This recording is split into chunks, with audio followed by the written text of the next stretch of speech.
जब हजरत अबू बकर के बाद मुसलमानों ने हजरत उमर को अपना खलीफा मुकर्रर कर दिया तो उस वक्त के यहूदी आलिम मुसलमानों को नीचा दिखाने के लिए और इस बात को साबित करने के लिए कि इस्लाम तो एक मन घड़त दीन है, तो उस वक्त के यहूदी आलिम इस्लाम को झूठा साबित करने के लिए मुसलमानों के बड़े बड़े आलिमों के सामने ऐसे ऐसे सवालात ला के रखते कि मुसलमानों के बड़े बड़े आलिम सिर्फ इस बात को ही सोचकर इतना परेशान हो जाते कि आखिर ये यहूदियों के आलिम इतने मुश्किल मुश्किल सवालात लाते कहां से हैं। तो इसी तरह एक दिन यहूदियों के 3 बड़े आलिम हजरत उमर की खिदमत में हाजिर हुए और निहायत अदब और एहतराम से कहने लगे कि आए मुसलमानों के खलीफा,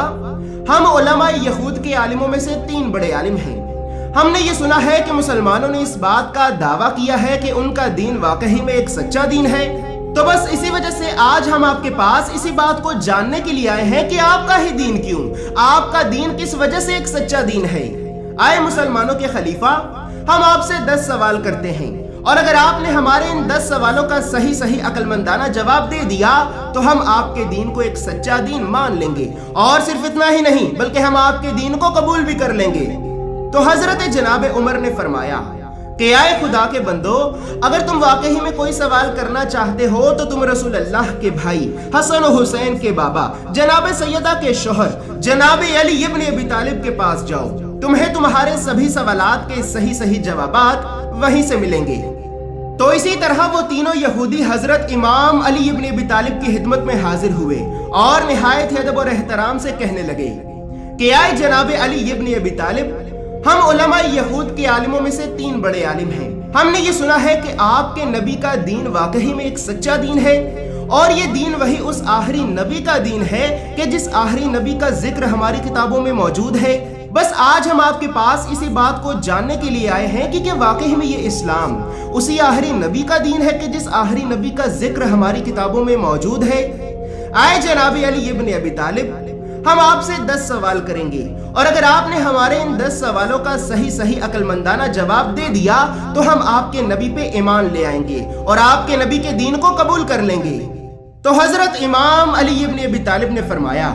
कि आए खुदा के बंदो, तुम मुझसे जो भी सवाल करना चाहते हो बेशक करो। तो उन तीनों यहूदियों ने हजरत इमाम अली इब्न अबी तालिब से अपना पहला सवाल किया कि आए जनाब अली इब्न अबी तालिब, आप हमें ये बताएं कि आसमान के ताले कौन कौन से हैं। क्योंकि अल्लाह रब्बुल इज्जत आसमानों से भी ऊपर अपने अर्श पे रहता है, तो हम ये भी जानना चाहते हैं कि हम आसमान के इन तालों को किन किन चाबियों के जरिए खोलकर अल्लाह रब्बुल इज्जत तक पहुंच सकते हैं। आप हमें आसमान के तालों और आसमान की चाबियों के बारे में बताएं।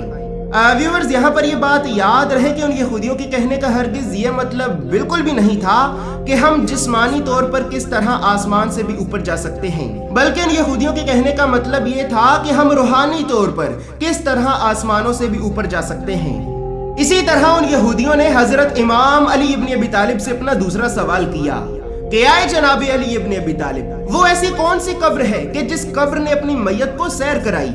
हमारा तीसरा सवाल यह है कि वो अल्लाह की ऐसी कौन सी महलूक थी कि जिस महलूक ने अपनी कौम को डराया, लेकिन ना ही वो जिन था, ना ही इंसान और ना ही फरिश्ता। हमारा चौथा सवाल यह है कि वो ऐसी कौन सी 5 चीजें हैं कि जो चीजें इस जमीन पे बिना बाप के और बिना माँ के पैदा हुई। हमारा 5वां सवाल यह है कि तीतर अपनी जुबान में क्या कहता है। हमारा 6वां सवाल यह है कि मुर्ग बांग देते वक्त अपनी जुबान में क्या कहता है। हमारा 7वां सवाल यह है कि गधा अपनी बेसुरी आवाज निकालते वक्त क्या कहता है। हमारा 8वां सवाल यह है कि घोड़ा अपनी आवाज निकालते वक्त क्या कहता है। जबकि हमारा 9वां सवाल यह है कि मेंढक अपनी आवाज निकालते वक्त क्या कहता है। और आखिर में हमारा 10वां सवाल यह है कि कुमरी परिंदा अपनी आवाज निकालते वक्त क्या कहता है। तो हजरत इमाम अली इब्न अबी तालिब ने इन्हें इनके 10 सवालों में से पहले सवाल का जवाब दिया कि आए खुदा के बंदो, शिर्क आसमान का एक ऐसा ताला है कि जो अल्लाह के बंदों को आसमान से ऊपर अल्लाह तक पहुंचने ही नहीं देता, जबकि अल्लाह रब्बुल इज्जत हर मोमिन इंसान की दुआ 7 आसमानों से भी ऊपर अपने अर्श पे सुनता है। लेकिन एक मुशरिक इंसान की कोई भी बात पहले आसमान से भी ऊपर नहीं जाती और आसमान के इस ताले की चाबी ला इलाहा इल्लल्लाह मुहम्मदुर रसूलुल्लाह है। जो शख्स सच्चे दिल से अल्लाह और अल्लाह के रसूल पर ईमान लाता है तो फिर अल्लाह रब्बुल इज्जत उस बंदे की हर वो नेक दुआ कबूल करता है कि जो उसका बंदा चाहता है। और ना सिर्फ अल्लाह उसकी दुआ को कबूल करता है बल्कि उसकी दुआ को 7 आसमानों से भी ऊपर अपने अर्श पे सुनता है। اسی طرح آسمان کا یہ تالا انسان کا شرک کرنا ہے، اور اس تالے کی چابی اللہ اور اللہ کے رسول پر سچے دل سے ایمان لانا ہے۔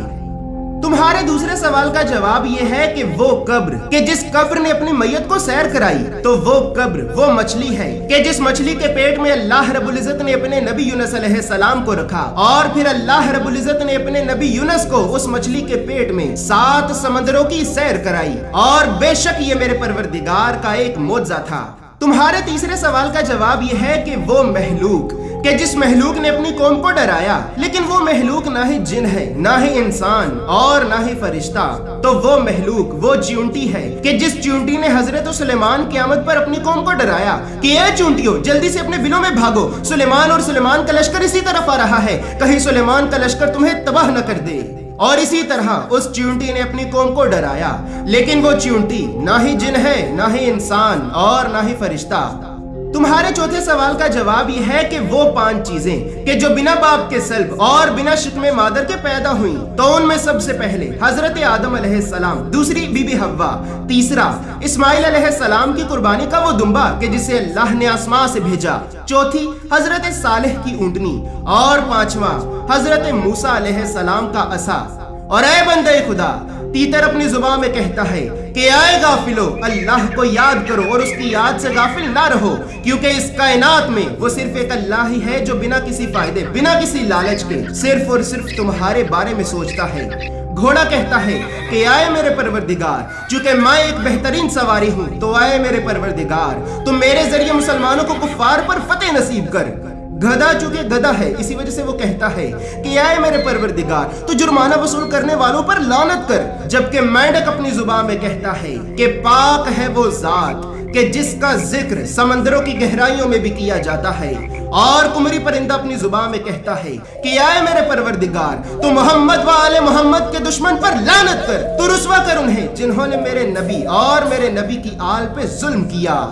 اس کے بعد جیسے ہی یہودیوں کے عالموں نے حضرت امام علی ابن ابی طالب کی زبان سے یہ سنا، تو وہ لوگ حضرت امام علی ابن ابی طالب کے قدموں میں گر کر اس بات کی گواہی دینے لگے کہ لا الہ الا اللہ محمد رسول اللہ، بے شک ہم اس بات کی گواہی دیتے ہیں کہ اللہ کے سوا کوئی عبادت کے لائق نہیں، اور محمد صلی اللہ علیہ وآلہ وسلم ہی اللہ کے رسول ہیں، اللہ کے رسول ہیں۔